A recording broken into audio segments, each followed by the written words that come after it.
Hey y'all, Jennifer Rogers here with the Fenced In Podcast with Jennifer Rogers.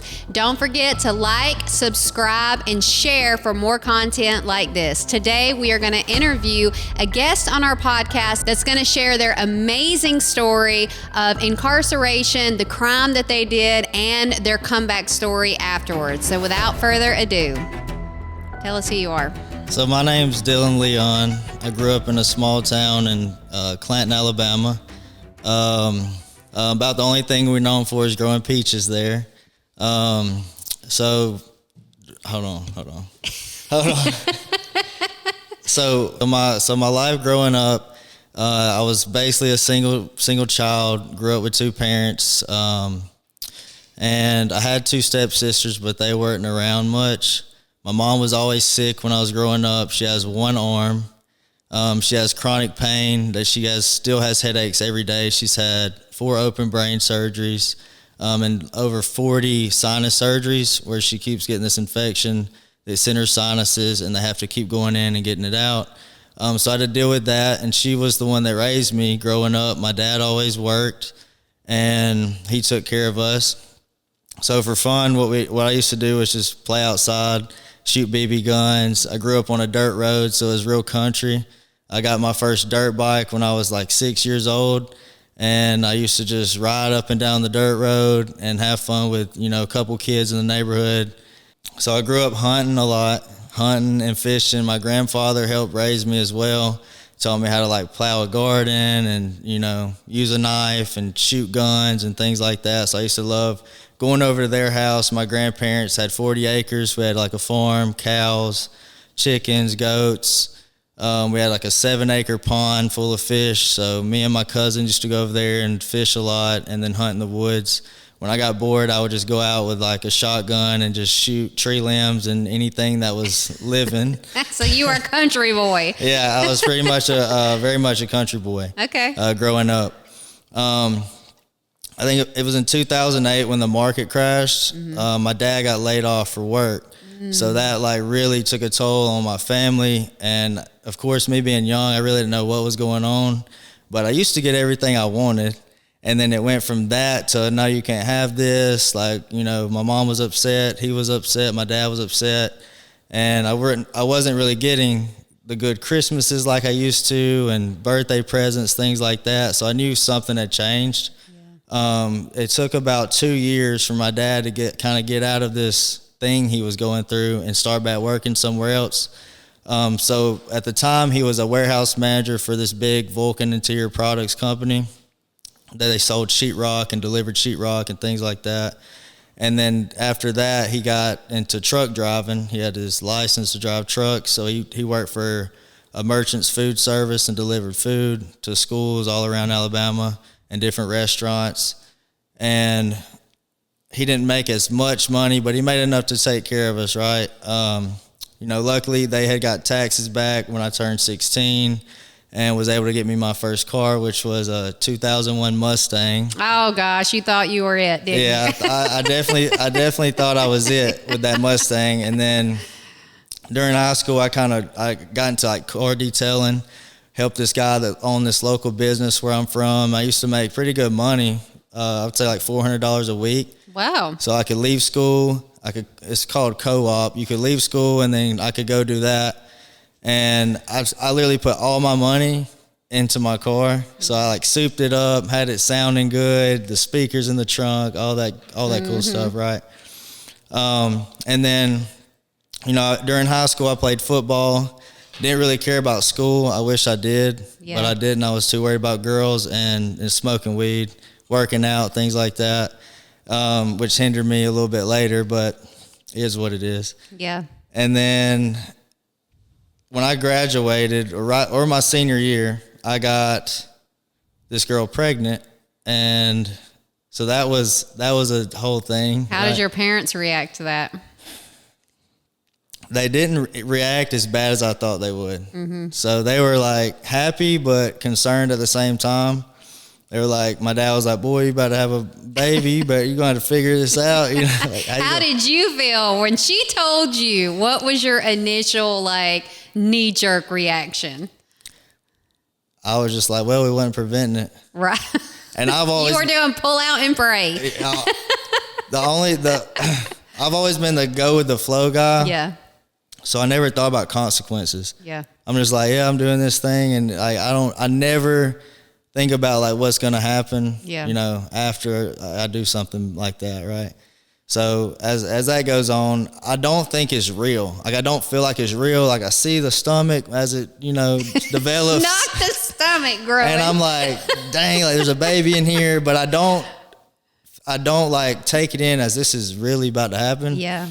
Until I graduated, and she actually had the baby 2 months after I graduated. And when I held my daughter for the first time, that's when I knew it was real. What did that feel like for you? That felt insane. I don't even have the words to describe how it felt, but looking at like something that I created and like this is a part of me, it changed my whole mindset about what I was thinking I was going to do and now what I actually have to do, right? So that time I thought I wanted to be a real estate agent, but in Alabama you got to be 19. So I was only 18. I'm like, well, I can't do that right now. Then I wanted to be a personal trainer. Well, my mom being on disability, my dad ended up getting hurt at work my senior year as well. So now he's fighting like a lawsuit with his company. He's not getting any money, I don't think, in at the time. Finally, he gets his settlement, gets a little cash, right? And then he gets his disability check every month. So they didn't have any money to put me through any type of schooling. So I got this opportunity to do direct marketing. I was selling Corvette's official wash and wax. It was called EBs at the time. I was doing show style events in like Sam's Club and Costco. That's a hard sell. That was my first job ever. Like my first real job out of high school was this, and I thought like I was the ish. Like I thought I was. You thought you were the man. Yeah. So like I traveled to South Carolina to get trained up. Met this real cool guy. He used to be in the NFL. I used to turn really red and nervous in front of these crowds of people. They couldn't understand me because I was so country. And he used to like say, Dylan, like quit being a little B word. Like, you know, like you gotta like man up and do this. Like ain't nobody gonna save you now. Yeah. So I'm glad he pushed me, and I was able to really get some traction. I got #1 seller in the nation after about a month of doing this for like 14 days in a row. So I really was like, oh yeah, like I'm the best at this. So I did that for around a year, and I learned like how to sell skincare. I learned about how to like manage my inventory, count inventory, and keep up with all my sales, things like that. So learning like entrepreneurship, that's what really taught me that. And they really did a really good job of training me and helping me learn all these systems that I had no idea about. And then some lady I met taught me into selling Aflac insurance. Oh gosh. How hard was that? It was tough. Yeah. I'm like, yeah, insurance. I'm thinking I'm going to make all this money, right? It's like straight cold outreach. I'm like, how am I going to get customers? I don't even know how to sell this stuff. I'm still like young. I'm like 18, right? I'm like 19 maybe at this time. I don't even think I was 19 yet. And I did that for a little while, and I realized quick that I was running out of money. So I realized quick that Aflac, I was going to have to figure out how to get customers. So really it was business to business, get these business accounts, sign up at least 3 people. And I did have some success doing it, but it wasn't like consistent. I had child support to pay. So we're getting off track a little bit. So before this, right when my daughter was born, 3 months into it, she was 3 months old, my baby mother decided to put protection from abuse on me, take me completely out of her life, wouldn't let me see her. I went to jail twice because I called her work and was like trying to negotiate, like, hey, I want to see my daughter. Like, what are you doing? What's wrong with you? She was mad at me for some other stuff, had nothing to do with my kid, and she took her away from me. I had to fight in court for 10 months. I missed her first birthday party. Finally, I won, got my joint custody rights. So now I'm having to pay child support, like I think it was $675 a month. Ooh, that's a lot for that young age. Yeah, I still pay $500 now, but $675 at the time through the court system. And I knew the Aflac, I needed steady income, right? So I quit doing that, and I picked up welding. And I started welding. It was steady income. So I did that for for a while. I would say 6 or 7 months. And I just realized this wasn't enough either. Yeah. So I kind of did my own research into the credit card fraud. So this is where the criminal activity. So wait. How do you go from I'm doing all these legal activities to let me just research credit card fraud? Where in your mind did that? What caused you to think of that? I smoked some good weed one day, and I don't know how. I'm just trying to figure out ways to make money. And it wasn't the credit card fraud that first caught my attention. It was like, I'm about to try to use somebody's credit card. Oh, and this is why you don't smoke the good weed, people. Smoke the bad weed. So I end up getting, at this time, security wasn't as high as it is now. So I got the credit card. I ended up linking it to a Cash App and sending my friend the money off of it, like some money. It was like $75, and it worked. And so I was like, how did you find the credit card? Whose credit card was it? It was some random person's. I was a bad person. I would find, like, I would get friends to, like, go get your grandmother's credit card, go get like anybody's credit card, and we'll just try it. So I just was linking it to, like, Cash Apps and, like, Venmos and pulling, like, what I could off. I would just do a little bit at a time to, like, see how much I can go with, right? So I'm doing that. I'm buying stuff on eBay. Like, I'm buying stuff. I would even buy food. I would do the mobile order pickup and, like, buy food at the time. Like, so I was kind of, like, going downhill because I was using, at this time, now I start using, like, other drugs, like methamphetamine.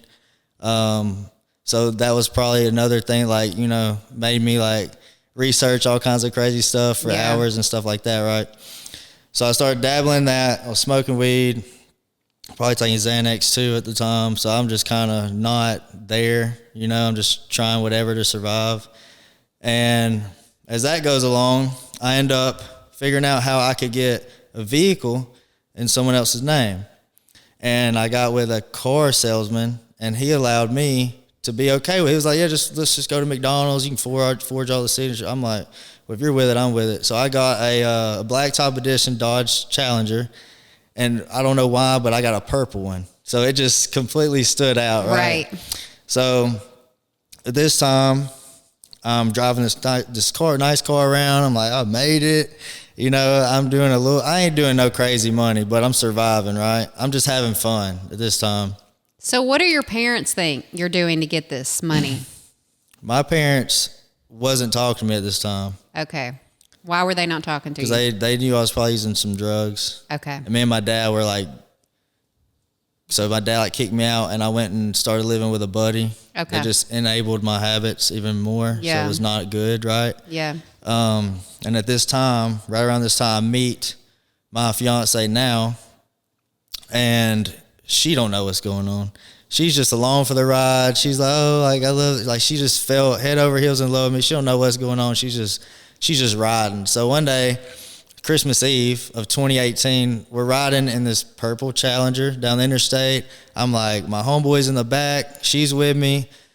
I'm like, we got to get off this exit and get some Swishers. We got to roll up. Like, so we get off the exit, and this police parks, like, probably like 3 car lengths down behind us. Don't turn on the lights or nothing. So I'm sitting in the car, and here she comes, knocks on my window. She knows me by name.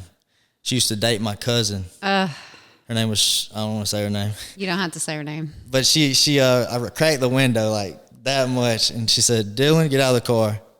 I said, please. I was like, not please. I said, please don't make me get out. I said, please, I don't want to get out. Please, I don't want to get out. I'm like, please just let me go. Like, you know. So why did she knock on the window? What were you doing that caused her to knock on your window? This car was already reported stolen. Okay. And it was purple. Okay. So, I mean, there's nobody else in Clanton, Alabama, probably with a purple car. Okay. And then I pull off the exit in Clanton. So they immediately, like, recognize the vehicle, and she's like, comes over, tells me try to get me to get out. I'm like, please don't. I'm gonna say Susie. Please, Susie, don't make me get out. Like, you know my cousin. Like, we're cool. Like, we were just dancing at this wedding like a couple months ago, because I know her. And she was like, Dylan, you got to get out. I'm like, I had the car and drive. I thought about running. I was on Klonopin. I remember I was on Klonopin. I was high on weed. I was just a menace. I did not want to get out of this car. So, and I looked over at Michaela. Michaela's my fiance. I looked over at Michaela. I was like, should I go? And she was just like, she was scared to death. She was like, she didn't say nothing. This dude, my homeboy, freaks out. He's like, bro, he's like, you gotta let me out of this car. Let me out of this car. I don't know what he got going on. She was like, sir, you can't get out. Like, so she paid somebody, and there was like a bunch of state troopers, and everybody swarms the gas station where I can't leave. So I ended up just surrendering. So did your fiance know that the car was stolen? Yes. Oh, she knew. So she already knew what was going on in this point. She didn't know fully exactly how I did it. She just knew. Because we were early in the relationship, so I was like, I don't want to tell this girl like too much of my business. But she knew I got a new car, and she kind of knew. She kind of knew about it. Okay. Probably not exactly how I did it, but. So how did you do it? I got an ID, and I got the picture of the ID. And I just had to send in the picture of ID. I filled out the credit application with the social, the address, everything matched. Come back, perfect credit. He was like, you just need $500 down. I used that person's debit card to put the down payment. I just needed the numbers, so he ran them in the system. He just needed me to send just a picture of the ID, and that was it. So you bought the car in someone else's name. Correct. And did it come up on that person's credit report? It did. And they reported it that it wasn't theirs? Or how did the car getting reported stolen happen? I think they got something in the mail. Okay. I just wasn't that smart then. Like, they got something in the mail, and they were like, probably like, what the heck? And then figured out what happened. And it was fraud. Yeah. And then reported it. So were you making payments on the car at all? I didn't even get to make the first one. I am done. Okay. Okay, so you surrender, and then what happens? So I surrender. We all go to jail. So we all go to jail. Why did everybody go to jail? What was the charge they charged you all with? I want to say they charged somebody with marijuana. I had like a little bit of marijuana. I don't know if who they charged. It wasn't me. It might have been the guy. I'm not sure. Okay. I can't even remember why she went to jail. I believe she did, but she got right out. I don't know. But they were probably detaining everybody to just figure seeing what was out going on. But for me, they took me to jail, and every other time I went to jail was like for a ticket or like that PFA or like some small,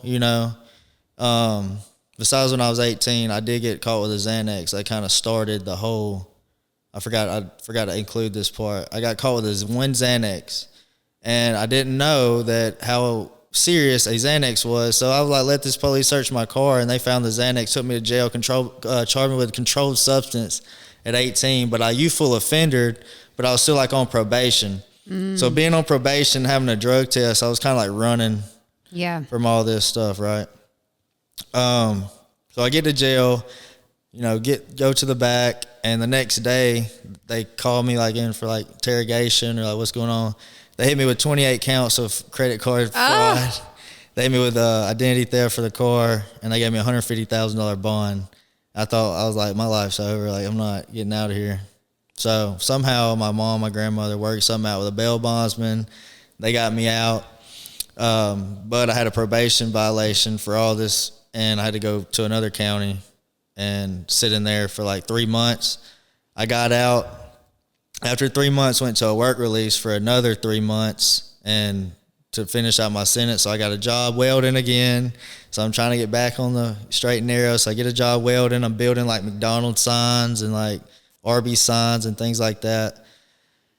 Once I get out of there, I had a good welding job downtown Birmingham, and I started getting I would get paper checks for my pay, right? Mm-hmm. So my buddy that I know is actually he's heavy in like the check fraud. I don't have no idea how it works though.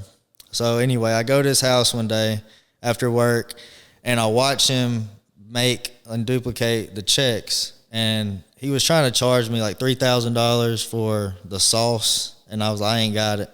So I'd pulled out my phone and videoed and took pictures of his computer screen. So when I went home, I just zoomed in and like got all the website information, then looked it up myself, and then just ordered everything I needed for that. So I'm welding and I'm plotting on trying to figure out this check fraud stuff. So same time, Are you still on drugs at the time, or you're clean? Clean. Okay. And then I started back. So I started back doing some drugs. Okay. Don't know why. Stupid mistake. Would never do that now, but that's besides the point. So I'm doing that, and I'm figuring out how to do this check fraud. I'm like, every night I'm going home, it's like my homework. I'm like just making checks, trying to line up all these MICR numbers and to where it works. Finally, I got it lined up perfectly. And I start recruiting. At this point, people like to give me accounts so I could drop the checks in. And finally, after so long and so many attempts, I had one work for like $2,500. So how did you walk me through the process of that? Like, and no, we are not promoting check fraud, people, but I am so curious, like how did you figure that out? Like, what did you actually do? Tell me the process. Okay, so you need there's a software you can buy for a computer. Don't recommend it. It's too technical. It's too confusing. There's an app on your phone, or at least there was an app. Don't do this anymore. So I don't know. This was a long time ago. So there's an app on your phone that was much easier to line up the numbers, and you could just put this. It's just what you need off the check are some numbers at the top. Of course, the county routing number, the name of the bank, the name of the business or person who you're making the check from, and then you just put in the amount. And then once you get it in the software on the app, then when you hit print, it's going to print just like the original check. You just need a picture of a good business voucher. You can put all the information in the software, and it'll print you a new check. But you need like an HP printer. You got to get the MICR ink, which is magnetic ink, what reads on the ATM. So if you have regular ink, it's not going to read. You got to have the magnetic ink. And you can get all this on Amazon. Oh my gosh, Amazon! You should be ashamed of yourself. You can get the check paper, you can get the printer, and you can get the ink. That's all you need, and then you just need the software. So once you do all that, it even gives you instructions how to line this up. This is actually for people that run businesses and want to probably pay their employees the correct way. This is what it's for. It's for people who like to cut their own paychecks, right? I've actually done that before. Yeah, I have too. Once I created my business, I was like, wow, this is... So let me ask you, where were you getting the routing and account numbers from? I had a plug. Oh my gosh, the plug. The plug. Is the plug still plugging? I don't know. Okay. But it was somebody I would pay like $200, get a picture of the check, and he would, oh, these are good numbers, whatever, and I would just plug it in my software, and then I would try to use it. It has to be a good number, because and the bank account has to be good. It has to be in good standing, can have no negative. It has to be a little age on it, money coming in it regularly. And once you drop the check, of course, at midnight, it clears. And then the next day, you want to go and like withdraw the money, however, maybe money order, go buy a money order, or Cash App, Venmo, or like however you can work something out with the person. And then did they close the account after you did that? Was that not like a red flag to the bank? Oh, yeah. So they close the account, and they come for, like, if it was your account, they're going to come for you. And they're going to be like, hey, like, what's up? Your account just, like, where'd you get the check from? Blah, blah. So I used to tell people, like, just tell them you don't know. Just don't even talk to them, or tell them, like, you have no freaking clue, like, how that check got in your account. You don't even know. Okay. Because, like, I would mask up at the ATM, like, when I deposited. Because you could deposit more at the ATM than you could, like, mobile deposit. Mm-hmm. So I did both, but I tried to hit the bank. So they would open the account, and you would have the debit card to this open account. So you would go to the ATM, deposit like 20 checks at a time. One. Okay, one check.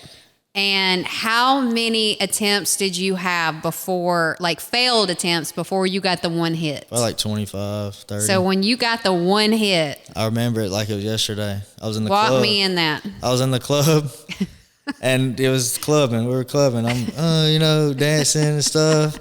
And I'm just checking my phone constantly. I'm like up 12 o'clock almost. It was probably like 12:20. I signed into the account on my phone.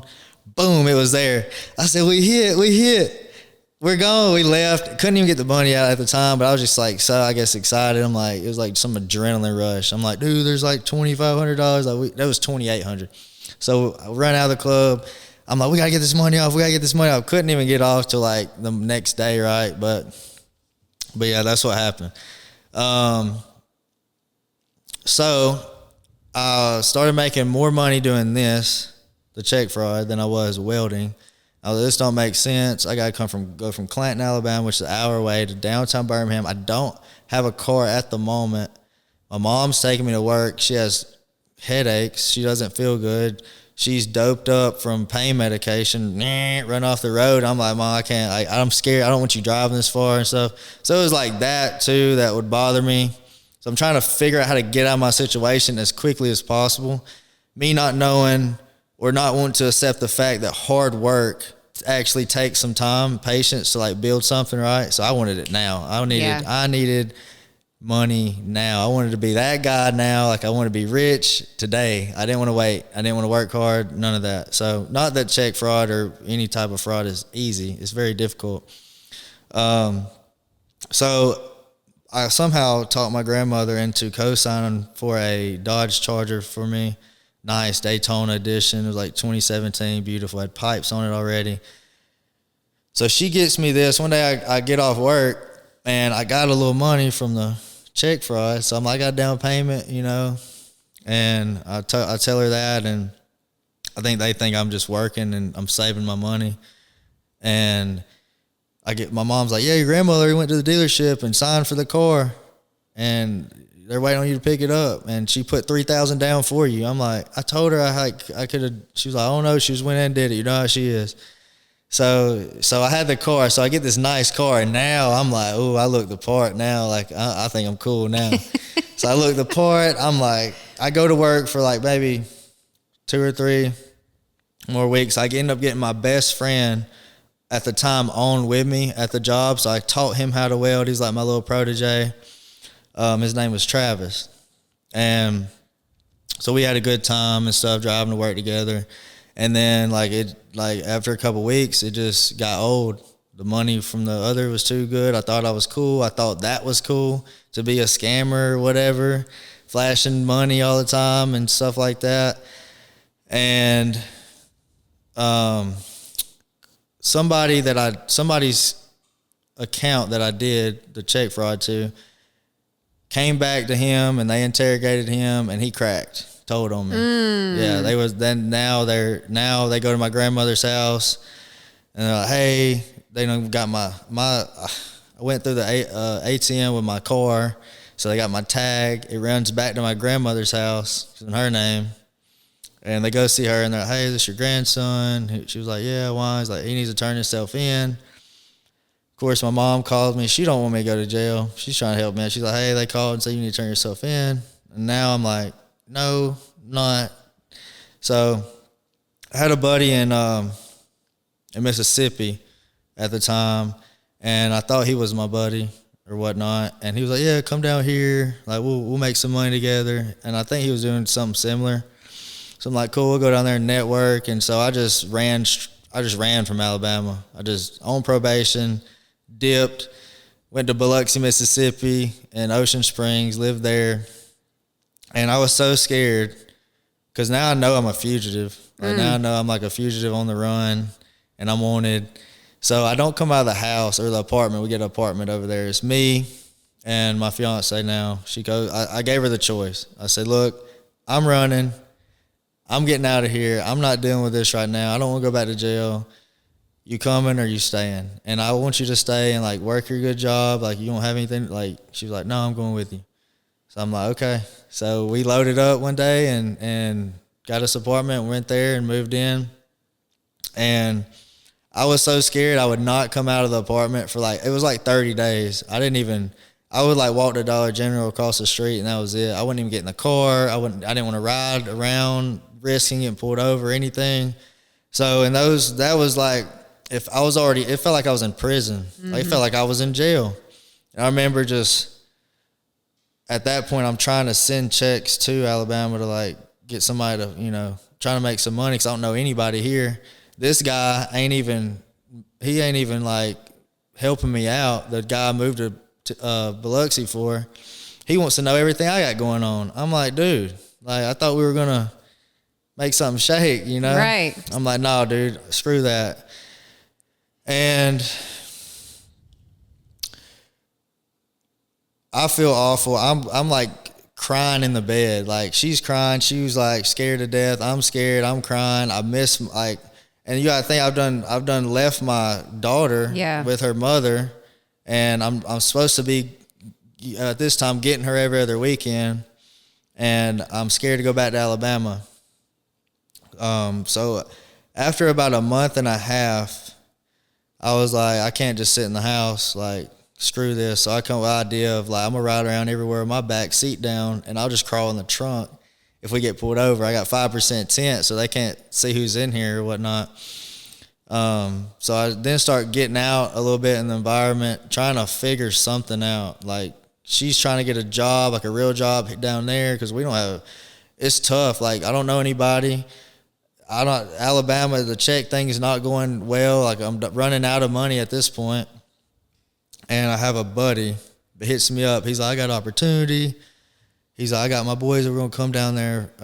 They're from Atlanta. They're going to come down to Mississippi. We're going to get a hotel. We're all going to chop it up. And so I meet these guys, and they put me on the big boy stuff. Which is what? So they're like, hey, man, we got access to these accounts. These people got hundreds of thousands of dollars in them. And I think I got a way we can pull out the money. I got the verified IDs. We just put whoever's face on going in the bank, and we're going to go with like a Wells Fargo or a Navy Federal, where Navy Federal, you only need a PIN number, like an ID number to like access the account. And then Wells Fargo, we're going to go in there, and you're going to say you lost your debit card because they give you temp cards.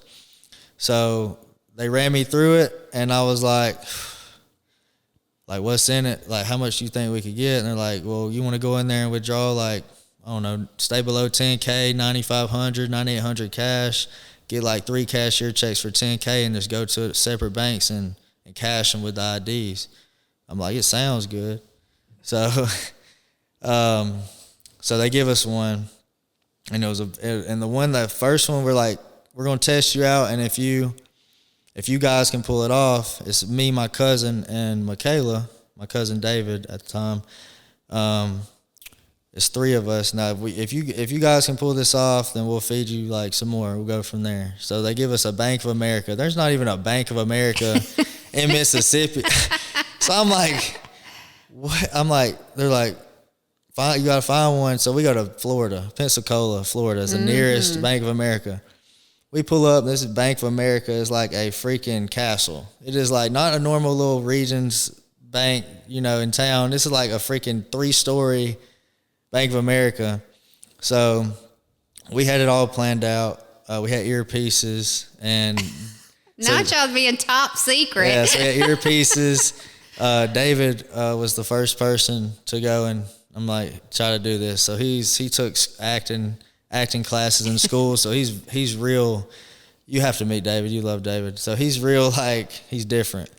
So he knows how to do the acting role. He's got the glasses on, disguise. He's got some big trench coat on. Like, he looks like he means business, right? He's got an earpiece in. So I back into a parking spot. We drive all the way there, and go, and I send him in the bank. And I'm listening to him on this earpiece, and he's just talking, and they're asking verification questions. So what you had to do was memorize all the verification questions before you go in there. So name, date of birth, social security number, address, emails, phone numbers, anything they could ask to verify your identity, you needed to know it. Like all of it. You needed to be that person for sure. Like you needed to be that person. So you walk in the bank believing that you're in character of that person, right? So he goes in there, and he sits down with somebody, and he's going over the verification questions. And they hit him with a question of, there was a business account linked to this checking account. We didn't know the business account. Like, we didn't know the business name. Like, it was not something they gave us. And they asked him, what's the name of your business on your business checking account? And I was like, I was like, dude, you got to get out of there. I was like, I don't know. I don't know the answer.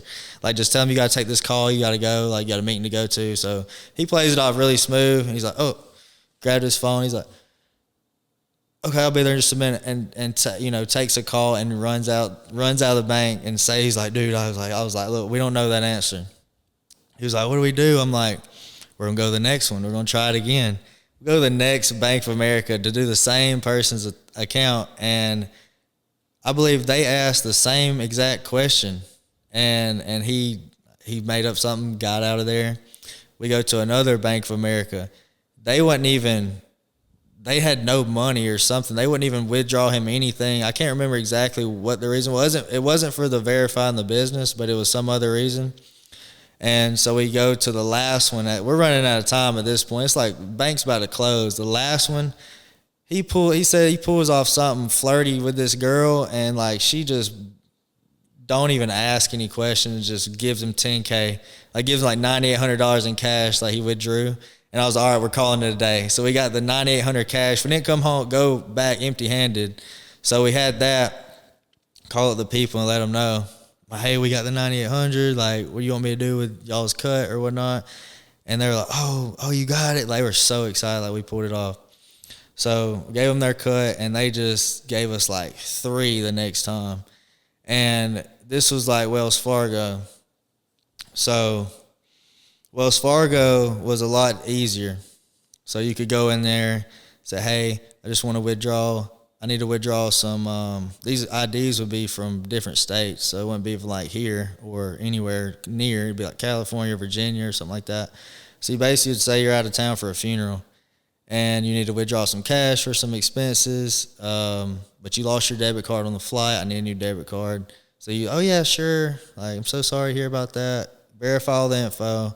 They're going to cut you a debit card. And you're like, okay, I can just go to the cashier, get some cash, and cashier checks like, yeah, they'll help you up there. So, well, as far as you go there and just insert your card like you're paying at Walmart, and you can see all your accounts and what they have in them, and then you can pick whichever one you want to withdraw from. So you, of course, pick the one you want to withdraw from, get $9,800 cash, $9,500, and get 3 cashier checks for $10,000 a piece.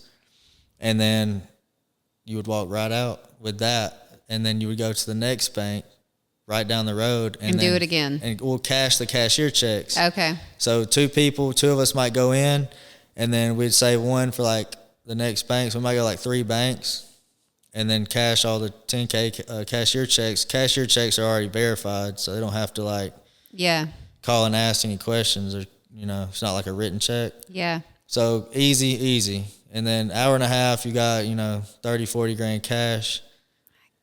And if you had, like, I think the most we did in one day was like 70. So $70,000. So are y'all disguising yourself when you go into these banks? You're just going in as you. That is so dumb, Dylan. Come on. You're doing criminal activity. Didn't you ever watch like Scooby-Doo when you were growing up? Look, I told you. I wasn't thinking about consequence. I just know I needed to survive. I needed some like money, and I wasn't thinking like this. I did not think it was going to turn into anything it turned into. Right. So you get $70,000 in one day. How much of that did y'all get to keep? 50 grand. So you now have $50,000 cash, and y'all splitting it between the 3 of you guys? We just kept it all together. Like, it wasn't so, I mean, what do you do? We lived together. And you're how old? 20 at the time, 21. So you're 21 years 22, old. 21. 21. Like you've just walked it. You've gotten $70,000. Mm-hmm. You now have $50,000 in your possession on top of everything else that you've collected.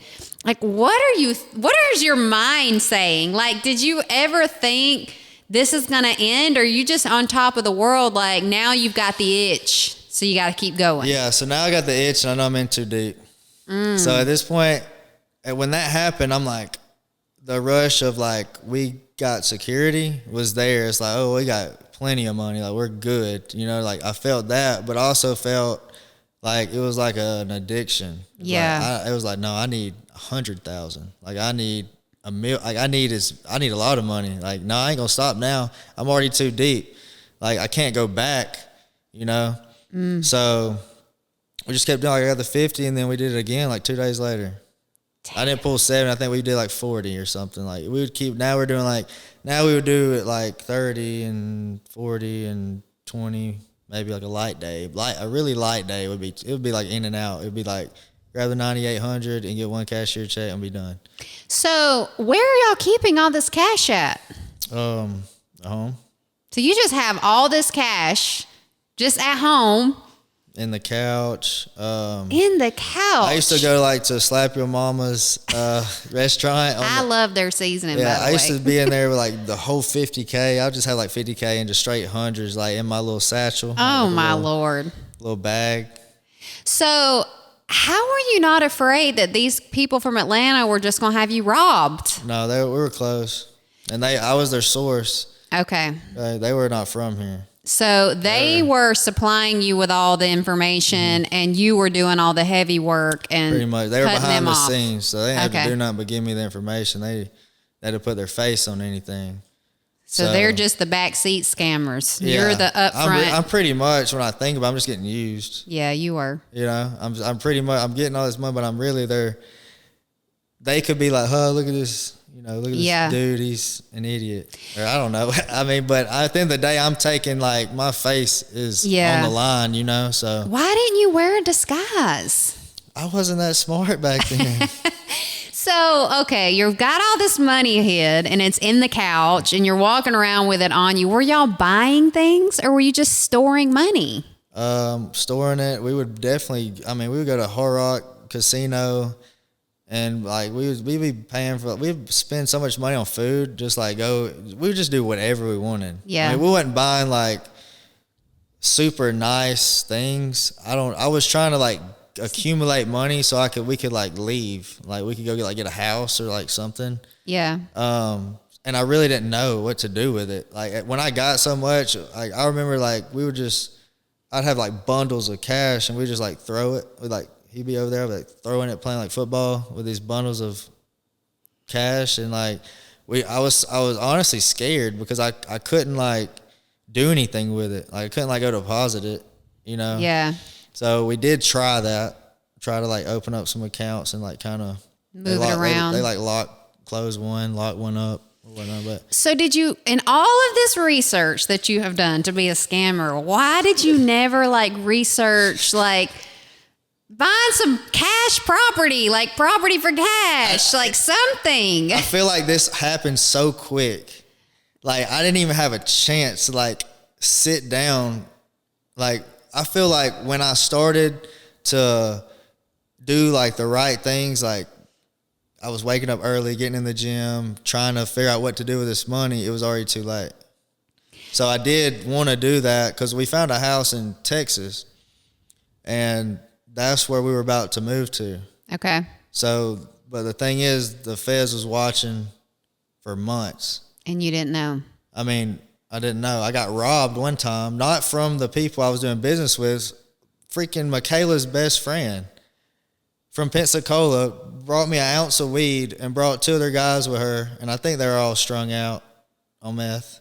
And I met one guy before, and he was like, "This is my brother. He's cool." I'm like, "All right, bet. What's up?" They come in and grab my AR-15 and put my AR-15 on me. Got hit with a pistol in the head. I remember like looking at him. I had a picture of my daughter on my fireplace. And I looked at him because I ain't the one. Like, you're going to kill me. Like, I am not the one to play with. Like, I just look like this. You know what I'm saying? Like, you're going to have to kill me in here. But I looked at my daughter, and when I told him, like, this is what you really want to do, he started, like, shaking the gun. He thought I was going to bow down to him. I was not going to do that. But I looked at my daughter, and I was like, it's not worth it. I'm like, there's some money in the couch. Like, take it, get up out of here. So they got the money. They grabbed money out of I think it was like 20 grand. He was like, "It's real." I'm like, "Yeah, take it and like get out of here." So they took it. It was a bad situation. They put the gun to like her head. They put it like they thought there was money in the safe. There was nothing in the safe, but they put the gun to her head, Michaela, and was like, "Open the safe." She was like shaking. It was very traumatizing. They ended up putting us all in the closet at gunpoint and told us to stay in there till they left. So I just it wasn't worth dying over. You know what I So mean? they stole around $20,000 in cash. Took watches, took Louis Vuitton bag. Were you not worried about them coming back? They knew where you lived at this point. Nah, I told him I was gonna kill him. Like I told Yeah. him like you're gonna die. I'm gonna have you killed. Like I told him like I was gonna burn their house down. I said some crazy stuff like bro like so. Because you felt untouchable at this point. Yeah. I was like, Okay. I'm gonna have your whole house burnt down. Tell Allison or if your kids in there, I don't care. I was talking crazy. Yeah. Not that I would ever do that. I was just talking out of my head. I felt like I got played by her friend that I thought I could trust, right? Mm-hmm. And that was her childhood best friend. And to this day, it ruined their relationship. Wow. She still reaches out, and she has a lot of bad stuff that happens to her now. I think from bad karma of doing what she did to not only us, but probably other people. Because weeks before, I sent her Walmart money for her son. And all she had to do was ask. Yeah. You know, she didn't have to like come in and have other guys come in and hold us up at gunpoint and all this crazy stuff. So that was a crazy sight. Yeah. So, where we at? So you're continuing on. You've gotten 70,000, 40,000, 50,000. Where does this start to take a turn? Like, how big did this get for you? Probably over $500,000, and I was about to move to Texas. I found a 3,000 square foot house with an in-ground pool.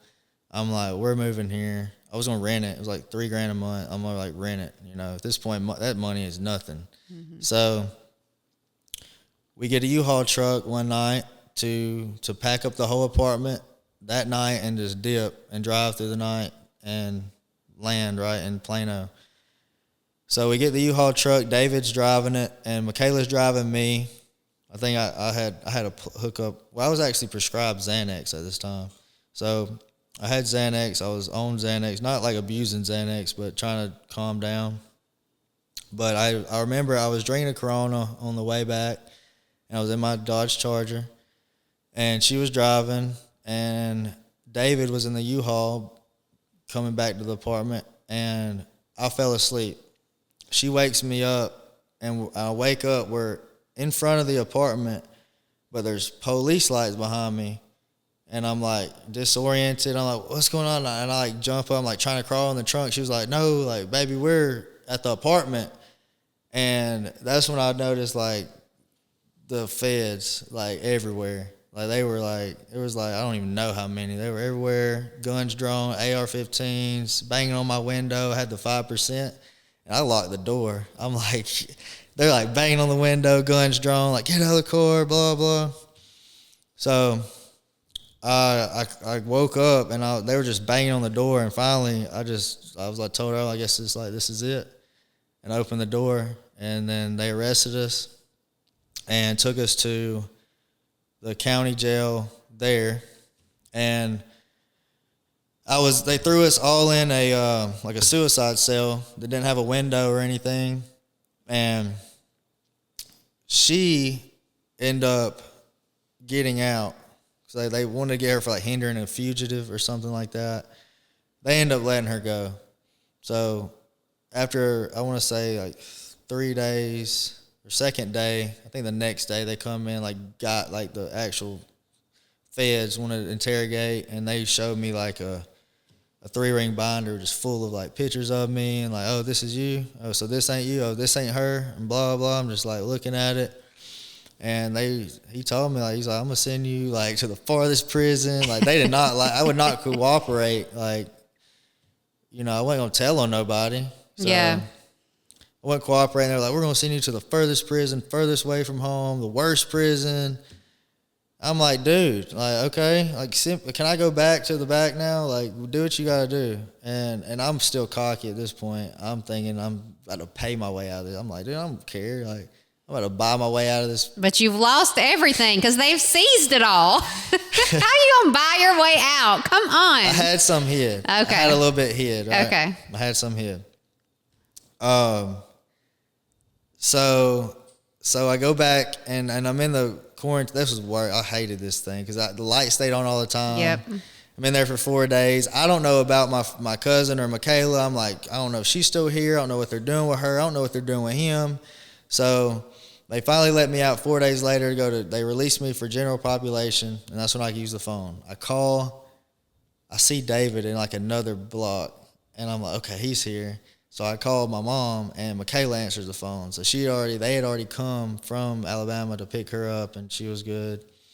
So I was like, oh my God, blah, blah, and I'm talking to them. So my mom, she's like, I don't know what they're going to do. I think they're going to extradite me, all this. They have to come get me within like 10 days or they got to let me go. I'm like, maybe they'll just let me go. Now, come on, Dylan. You got to have more sense than that.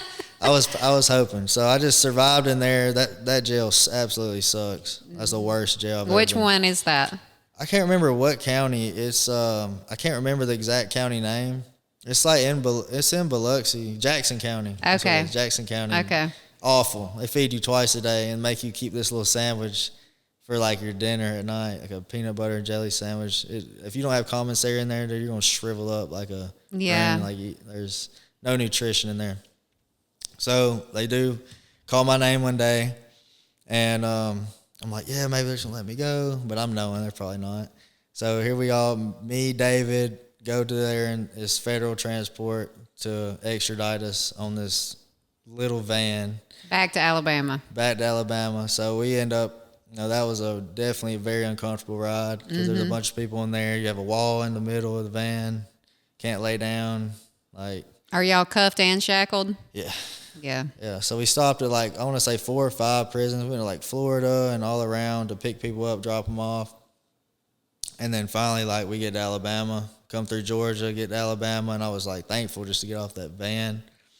And so now I'm in Jefferson County, and I have a domestic violence dispute thing on my background. So they put me with the killers on the top floor of Jefferson County Jail. That was fun. So I ended up. What was that like? It was different. It was very different. How did they treat you being in there? At first, so I was the only white person in the block, but I'm half Puerto Rican and my family's all mixed. So I've always been around black people. All my friends are black. Yeah. So once that first though, when I get in there, they're like, oh, they're gonna try to spin you, bro. I'm like, what? They're like, they might try to spin you, bro. You white? I'm like, bro, I'm cool. I ain't with none of that. I'm good, bro. So he got to know me, and then he was like, oh, you straight, bro. You straight. So next day, they turned on some NBA YoungBoy, and I knew the words to it, and they were just. So you're just in there rapping it up. I'm in there rapping. They're like, bro, you're one of the good. homeboys. They're like, yeah, you good, bro. You good. So my time there was smooth. I got super fat. I just ate honey buns. I just Man, that county jail commissary will put it on you. I swear I ate so much during that time. So I stayed there 11 months. I did get to have a tablet, FaceTime my family and stuff like that. That just, there was nothing soft in that jail. It was just, everything was concrete. They lock you outside the cell all day. So once the doors roll in the morning, they shut the doors behind you. You can't even go getting back on your bed? No. What? So did you not, after you were indicted, did you not go for a bond hearing? I haven't been indicted yet. You had not. The feds got me, but they got me as a fugitive. And they were saying when they interrogated me in Biloxi, they're going to charge, they didn't charge me yet. They were going to charge me with bank fraud, aggressive identity theft, blah, So you're blah. just on a probation violation. I'm basically on a probation violation. Yes. Okay. Pretty much. Okay. And I was wanted for the check fraud. Okay. They labeled it theft of property, first degree. Okay. What it was. So I'm in there, and then I'm on a hold for forgery for the state. So forgery, first degree, because what they got me. I was also making this. I didn't make a lot of money doing this, but I learned how to make counterfeit money, and I was selling it. It was just a hobby. It was just a fun little hobby. And I was like, oh, this shit looks real. I just started selling it. But I never intended on spending it. So what happened was I sold it, and the people that got it, I was selling as prop money. like for rap videos or whatever. So the people who got a hold of this money tried to spend it. When they got my laptop, my template on my laptop, the serial numbers that matched those bills linked everything to me. Dylan, why don't you get rid of stuff? Come on. You were a smart, dumb criminal. I was. Okay, so walk me into, you're in there, what you said, for 10 months. 11 months. And all of COVID. Oh, okay. So I'm hearing all the stories of like, oh, everything's shut down. The world's in chaos. I can't see anything though. So I don't know. There's nobody in Walmart and all this. We got to wear masks. I'm like, this is crazy. Like, whatever. So what happens next? So I finally get out on house arrest. They agreed to let me out on house arrest. I still am not indicted federally. I'm just state. And they put my house arrest. I have a curfew. I have to be home at 11. So during this time, I go home, and I'm just happy to be home. Like, I end up buying like a RC car, one of them fast ones. And I used to be at home just like driving that thing in the yard, playing with my dog. I'm living with my parents at this time. Are you getting to see your daughter? I am getting to see my daughter. Okay. And I ended up working for a small car dealership. And I was just went into this dealership one day. I was joking with this guy. I'm like, dude, I'll come here and sell all these cars. He's like, what do you mean? I was like, you ain't got no help. He's like, I do got some help. But I'm like, bro, he ain't no competition. Let me know when you're ready, bro. I'm going to come here and sell all these cars. So like a month goes by, and he calls me one day. He knows my situation. Like, I'm on house arrest. But he calls me. He's like, hey, that offer's still on the table? I was like, for what? He was like, to sell all these cars out here. I was like, when do you want me to come in? So I wasn't doing anything. I'm at home. Like, I don't know what to do. I tried to get a job, and the job I tried to get at the body shop to, like, weld some car parts, they were like, no, we're going with somebody else because you're on house arrest. I'm like, dude, okay, whatever. So it was kind of like, it made me feel bad. Like, I'm like, dang, nobody wants to hire me. You know, got this big freaking ankle monitor on, but I did feel like a gangster with that thing on, like walking in Walmart. I'm like, yeah, you're crazy, not a gangster. But yes, I started doing the dealership. Me and the guy got really close, and he taught me the finance side of the car dealership. I learned how a dealership actually operates and how it's like profitable, you know, and lucrative. And we were talking about like going in business to like start another dealership, and I'll be the person who runs that one and stuff.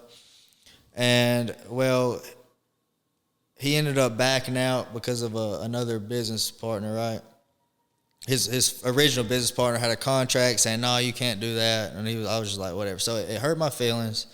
And I was like, me and my other partner that I did some criminal activity with, we started a rental car service, and we got one Mercedes on credit and legally. Okay. And I got another one the same month on credit. So I had two Mercedes, a GLE 350 and a GLC 300. Put them on Turo and started renting them out, and they did pretty good. And then I had Michaela's best friend come in, and she was like, how can I be a part of this? And I was like, well, you give me some cash to invest, and then see if you can get me a car like on credit and just put it in the fleet, and like we'll do the paperwork and put you on the business. So we did that. She ended up getting us two more cars, a Mercedes E350 and Mercedes CLA 250, and then she gave us some cash. So now we had 4 cars, and we did really well with those 4 cars, and we were just kind of stacking money to get our own office place.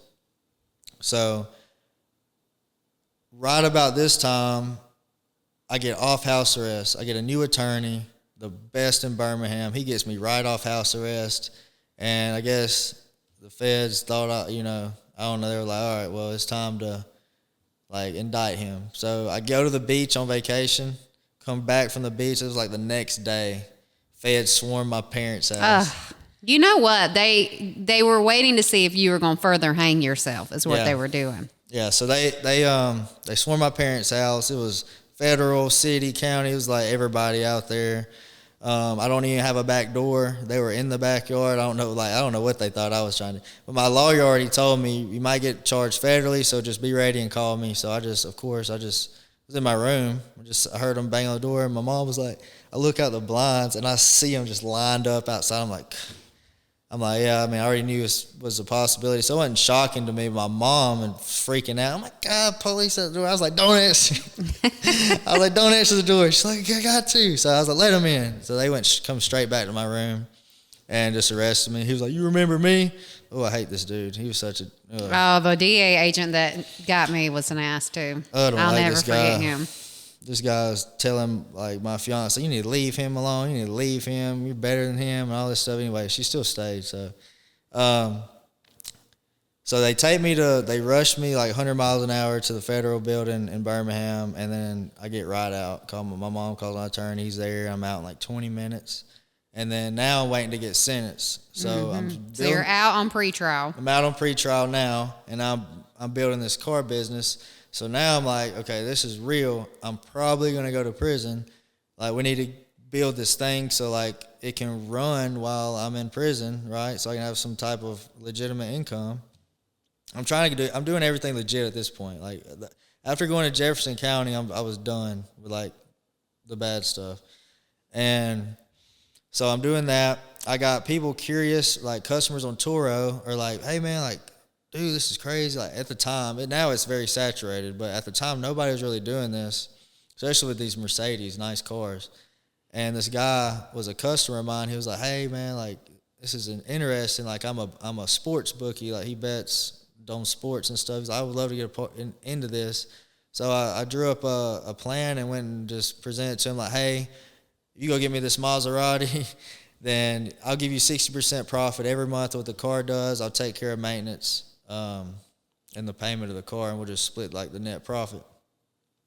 And sure enough, he went there, got it, no money down. He had no problem getting that great credit. He's like, I got the car, and I was like, sweet, like, let's meet. And so we met and did paperwork, and I got the car. And so I just had it. I did agreement with people a couple of times for different vehicles. He ended up getting me a Tahoe too and the Maserati, and we just did an agreement where I would just pay him the 60%. I would keep 40%, and then every I think it was 3 months, if he wanted his car back, he could have the option to get it back. So it was just whatever terms he felt comfortable with, and then I did that. And so now I had like 6 cars, and then I had another guy give me a S550 Mercedes that he got on credit and was like, yeah, do the same thing. So I had that, and I ended up getting another guy. My business partner's dad got us a car. And then me and my mom went and got a Mustang together, a 5.0 Mustang. So I'm just collecting cars. Michaela ends up going and gets a car, Alfa Romeo. So we just got a bunch of luxury, nice vehicles. And then David ended up getting a car too, I think. So it ended up being 11 total. And I remember my lawyer coming back. This is close. This is probably like 3 months before the sentencing, right? He's like trying to work a deal. He's like, they're offering you plea out to these 2 counts. They were trying to charge me like 5 things. He's like, plea out to these 2 counts, 5 years. I'm like, I'm not doing 5 years. I can't. I'm like, I'm not doing 5 years. I'm like, see what you can do. Like, just see what you can do, please. He got every count dismissed but conspiracy. It's like, I think the exact term was like conspiracy to forge securities of the United States of America or something like that. They try to label me like I'm a domestic terrorist, like I was hurting the United States. I mean, they print money, right? I mean, it's a problem when I do it. Well, you were stealing from people. True. Come on. True. So he ends up coming with a deal of like it was up to 5 years. So he said, based off your point system, you could do up to 5 years. That's the best I can do. They're not budging. I was like, okay, whatever. So I go to get sentenced. They sentenced me 27 months, and then of course 3 years probation, and I signed that, and then ended up when I did turn myself in, they gave me 60 days to turn myself in to self-surrender. So that's when I really was freaking out. When that 60 days started, this was in March. I had to turn myself in May. It didn't feel real. I had like bad depression, like even like suicidal thoughts at this point. I'm like, and then when he sent me the address, and it was Terre Haute, Indiana. I'm like, dude, this is 8.5 hours away. I'm like, I do not want, like, what the, like, what? You know, I spoke at that prison. Yeah. You're telling me. So, yeah. Terre Haute is a nice compound.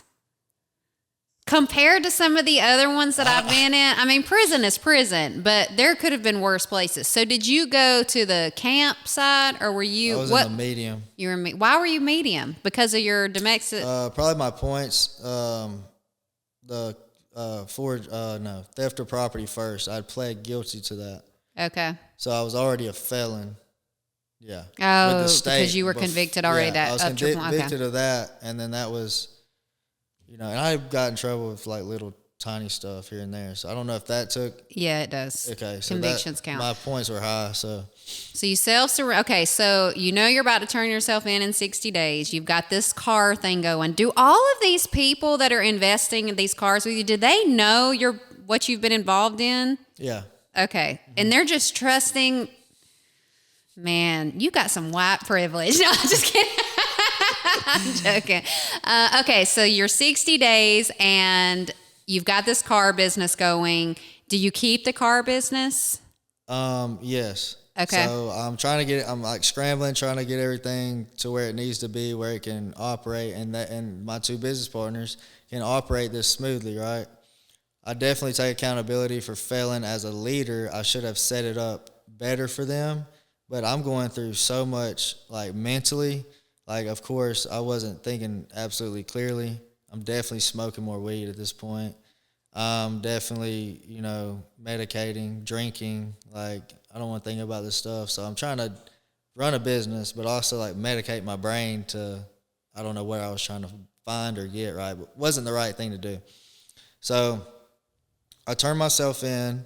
Michaela takes me to the prison, and we stay there the night before in a hotel. And the next day, I went straight to the liquor store and got it was a bottle of tequila. And by the time I turned myself in, I was drunk. I was high.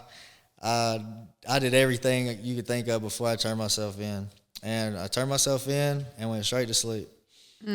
So I thought I was turning myself into prison and I would go straight to population. So I'm like, oh, this is federal. Everybody said, I'd never looked up the prison before I went. So I'm like, oh, everybody said this was sweet. It's federal prison. I'm going to go straight to the back. I'm turning myself in. Like, I'm not going to have to go through anything, like, crazy. So they're like, when I get in there and turn myself in, they're like, nah, dude, you're going to quarantine. I'm like, what? So they threw me in a quarantine cell, like, in the shoe, basically. And had a little tiny window. The shower was already in there. Like, I couldn't leave. So I stayed in there 9 days, and the first day was by myself. The next day, they asked my last name's Leon. I'm Hispanic, so they put a Mexican guy in there with me. It's like, you okay if this guy stays in here with you? I was like, sure, it's better than probably being here by myself. So I'm in there with him, and he's a really good guy. This dude really helped me. It's crazy how this works. This is God. This guy comes in and he's already been to the back, but his gang couldn't walk the yard here, so he had to get shipped somewhere to another prison. I don't know if he lied to me. I don't know. That's what he told me. But this guy was super nice. He explained to me he tried to paint a picture for me, like how the prison looked in there, what I needed to do. Like, he had already did, like, I want to say 10 years at the time, so he was like teaching me, like, this is how you need to carry yourselves. This is what you need to make sure you say, excuse me. You need to be very respectful. Like, these guys don't play. I'd never been to prison. So I didn't know.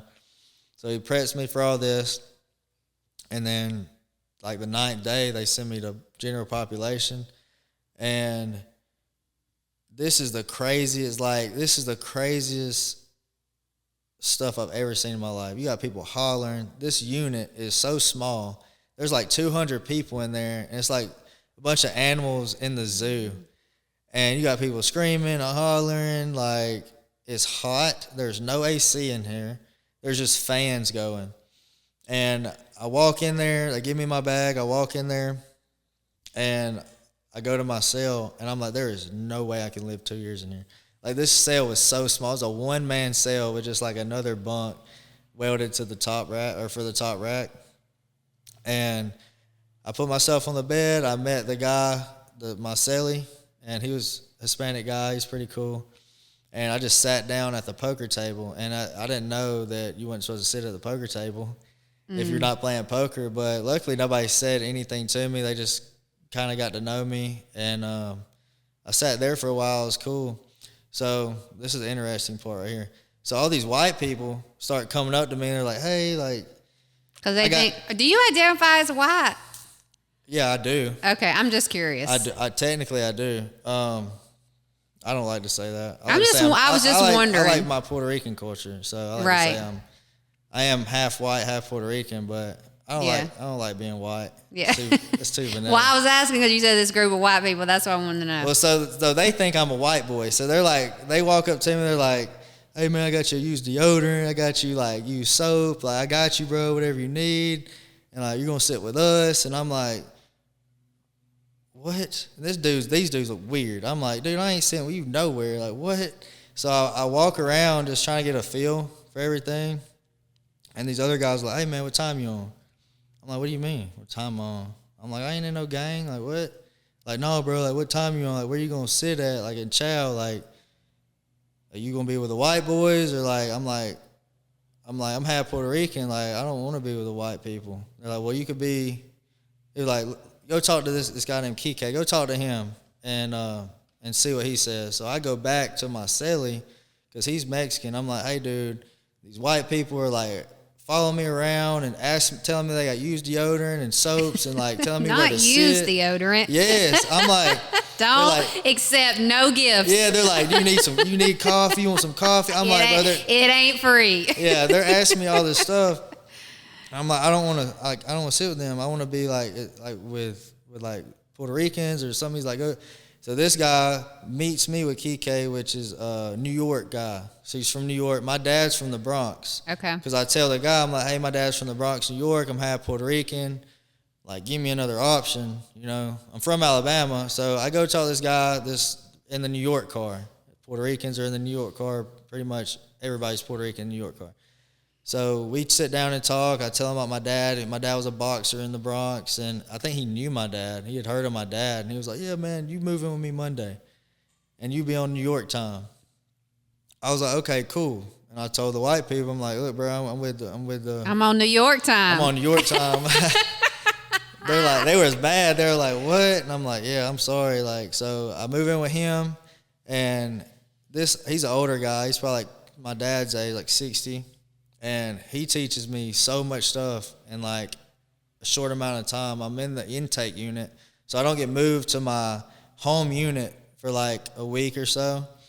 So every night, like he's teaching me how to cook. You know, he had all the stuff to like boil and water and stuff like that. So we're cooking and eating, and he's teaching me, telling me all these stories, and set me up pretty good for like my time in there. And end up moving to my intake unit down the hall, which it was actually on the completely other side of the prison. Mm-hmm.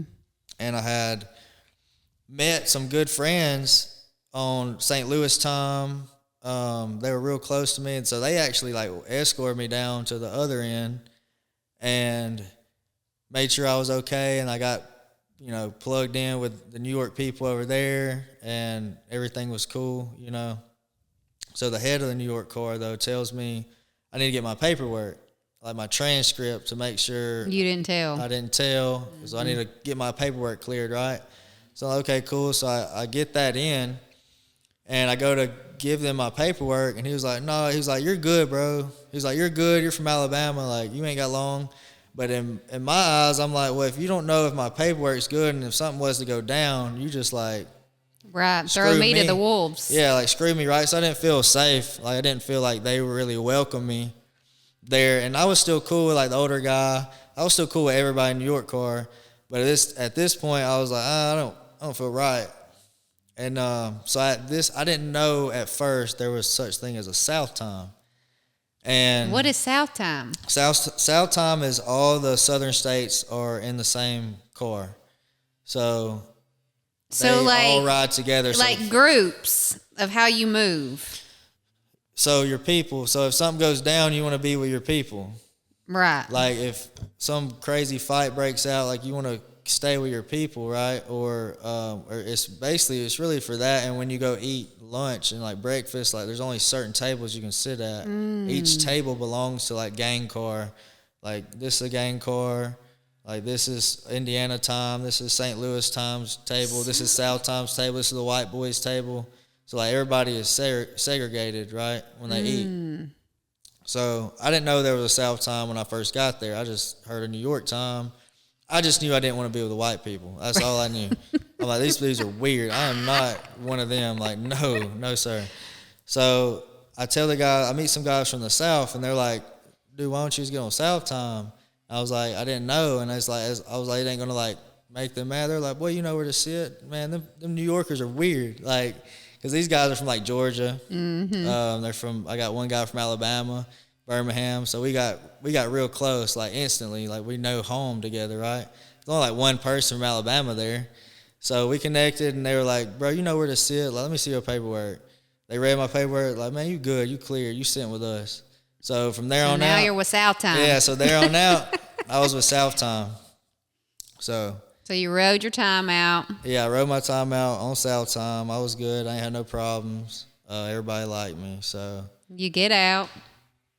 In the midst of this, I hear about, back to my business. I hear the business isn't going too good. So after I get settled in, probably 3 months into my sentence, I hear from Michaela, like, hey, like, I don't know what's going on, but they're not seeing eye to eye. They're blaming me for a lot of stuff that I have no control over now. I'm in prison. It's like, y'all are out there, like, figure it out, right? And like I said, I take accountability. I should have probably did things different to set them up. So it starts crashing, and I just tell her, I'm like, I don't want to hear nothing else about it. Like, I'm going through enough, like, in here. Like, I don't want to hear anything else about, like, the business. Like, if it fails, it fails. If it doesn't, cool. I don't care. I don't want to know. Just let me know, like, you're good and the family's good and stuff like that. I want to talk about it.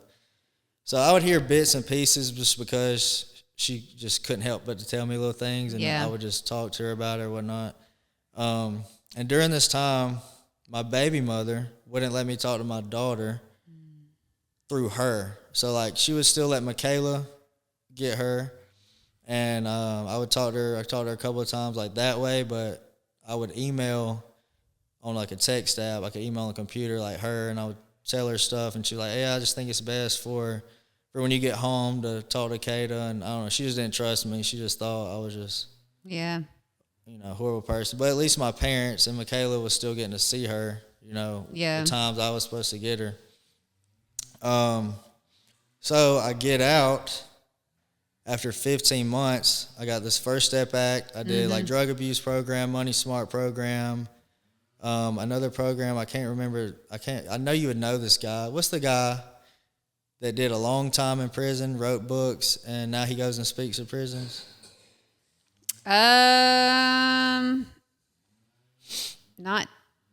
It's not Matt Cox. No. It's not Don Speaks. Eddie the Preacher. No, he didn't ever go to prison. I don't know. I cannot think of this guy's name right now. I know you would know him, though, because he has programs in prisons. I took one of his programs, but I can't. Is it Andre Norman? Okay. I don't know. I'm sure if you said his name, I'd know him. Yeah, you would know him. But I did that, and I got some time off, and good time, of course. I never got any write-ups or in trouble.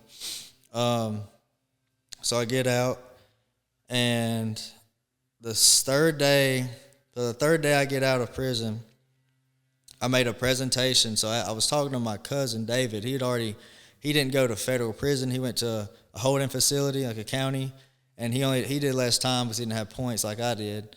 So he got out like 7 months and then went to rehab for the other like 3, I believe.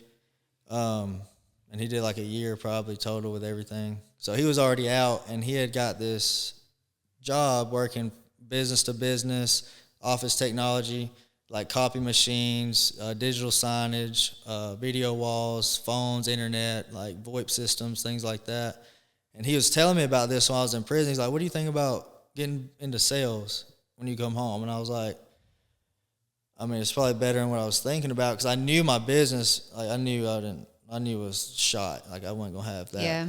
So I was going to have to restart from scratch. So, during prison, I just was brainstorming, journaled every day, brainstorming, trying to figure out, like, what I was going to do when I came home. And I had, like, welding in mind to get, like, quick, money, but I also, like, didn't want to do that. And so he suggested this and said he was doing good and he enjoyed it.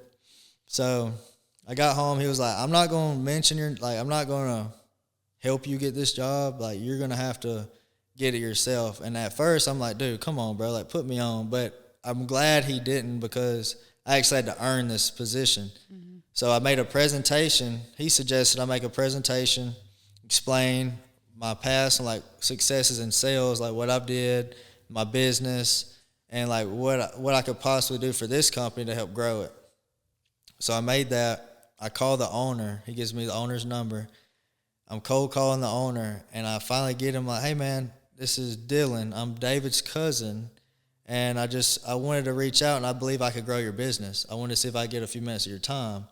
He was like, call me back, like, tomorrow. And I was like, okay. So I call him back, and he was like, yeah, man, be here, like, Thursday at 7 a.m. before the doors even open. He was like, I ain't wait. Like, he probably just didn't know what I was doing. Mm-hmm. So I'm like, I'll be there. So I get there. I go in there and set my laptop up. Actually, I emailed him the slideshow, and we put it on an interactive board in the conference room. And I get to going through my presentation. I'm explaining to him, like, I sold the official car wash and wax. I did some insurance sales. I sold cars, ran the dealership, and then I ran my own luxury rental car service. And then a couple bullet points on, this is how I think I could grow your company. Didn't know anything about this company, but I had a good effort, right? Yeah. And so he was like, oh, so you want a job? And I was like, yeah. He was like, I thought you were coming here selling me, like, some marketing product.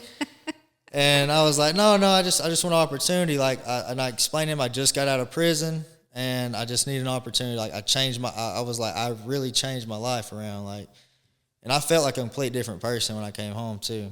Crazy feeling.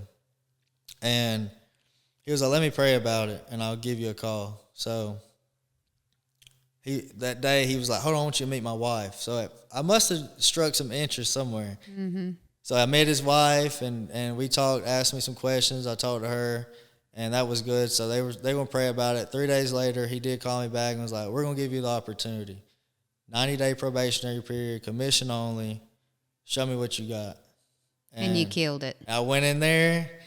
The guy, he got me, like, some new clothes, like business professional clothes, and I just started trying to figure this stuff out. I didn't know anything about a copy machine or anybody that sold a copy machine. I didn't even know there were copier salesmen like that existed. And right. So this company was a newer startup company. They did everything. So they did the copiers, the internets, the phone. We could sell the whole package to a business, right? So really what it was taking their existing IT infrastructure and then just giving them a lot more for about the same price. So it made sense because they didn't have cool, like, digital signage or rolling digital signage. Like, we could give them all that and bundle it in, and it made sense financially for the business. So for the first 3 months, I didn't sell nothing. All that success you had in the past, you gonna work for it this time. I swear, I was so, like, institutionalized. Like, man, that's the thing. I couldn't. It's just like I couldn't get my personality. Like, it was one thing I could think of. Like, that's what I think a lot of people's problem is in prison. They put all this stuff in their mind, and they think, like, oh, when I come home, I'm gonna do a sort of business. I'm gonna come home. Like, when you get home, you have to reintegrate. All that is like, oh wait, never mind. This is reality. Like, so it was like reality. It put me completely out of my comfort zone, which I needed that. I knew that was important. So I'm going in businesses. I'm like handing out business cards. I'm trying to get CEOs business cards, CFO, decision makers, right? It was just very uncomfortable from coming straight out of prison. I started working 20 days after being home. I didn't go to halfway house or nothing. Yeah. So I come straight home, hit the ground running, and it took me like 3 months to like get in some groove of I'm actually setting appointments and getting business. And then the start of 2024, I sold like right at the end of December, I sold 2 deals in one day. It was like probably like 50, I think it was like 5,500 commission for me. At this point, I had no money. Like, I had nothing. I'm living with Michaela's parents. She has like 5 other siblings living in the house with her. And it's a bigger house, but it's not big enough for all these people. Yeah. And it's like, we have no space in there. I'm like, for one, I got to get us out of here. And so first of 2024, I just blew up, took off, and ended up selling the $3 million in the technology services. And first 6 months got us out of the house from being home and to an apartment where we live now currently. And it felt so good to like do that the right way. Yeah. And do it legally. Yeah. But it definitely was a grind, like all I knew was like, I got to make this work. So I just grinded all 2024 nonstop and just like trying to rebuild my life. And I feel like I did a pretty good job at it. You know, I got a nice car. I got like a dirt bike. I got like some cool stuff out of it. So let me ask you a question. Who is Dylan today? Dylan today is somebody that really wants to give back and just very humble, definitely very humble person now. A very genuine, caring person. I want good for everybody. I want to see everyone win at the end of the day. I want the best for each and every one I come in contact with. Just a huge supporter of other people's success. And I'm definitely not that person I used to be. So yeah. That's really me now. So at the end of this podcast, when somebody gets done watching your story, what is the outcome that you could hope for? I hope that somebody can take from this that just because your past doesn't make your future. You know, you can definitely do anything you put your mind to, and that's really what I want to teach other people, is that just because you're a felon or just because you went to jail or if you were a drug addict before, you can change your life around if you choose to. Yeah. Is it going to be easy? Probably not, but it's definitely possible, and I can say that it's definitely worth that feeling, because I would never have guessed this fast I would be moving into my first house. Congratulations. So, congratulations. Thank you so much. But I just want everybody to know it's definitely possible to reach success from ground zero. Yeah. Well, I'm proud of you. Thank you. I know you've went through some things, you did some bad things, and you figured out how to shift your mindset from, okay, I know if I can be this successful and doing all this illegal stuff, that I can use that same thing and do something good. I also know that, you know, we talked about you doing some speaking engagements. I told you need to start a consultant company. You know, you found major success. You've overcome a lot of things. And so I cannot wait to see what you do moving forward. Congratulations on purchasing your new home. Thank you. And thank you for coming on the Fenced In podcast with Jennifer Rogers. Thank you so much for having me. You're welcome. I'm going to link all of Dylan's information down at the bottom of this, all of his social media links. He's got a TikTok page. He's growing his following on there. I know we're going to see some new business stuff pop up for you in the future. Definitely. So I'm going to point you guys all towards that.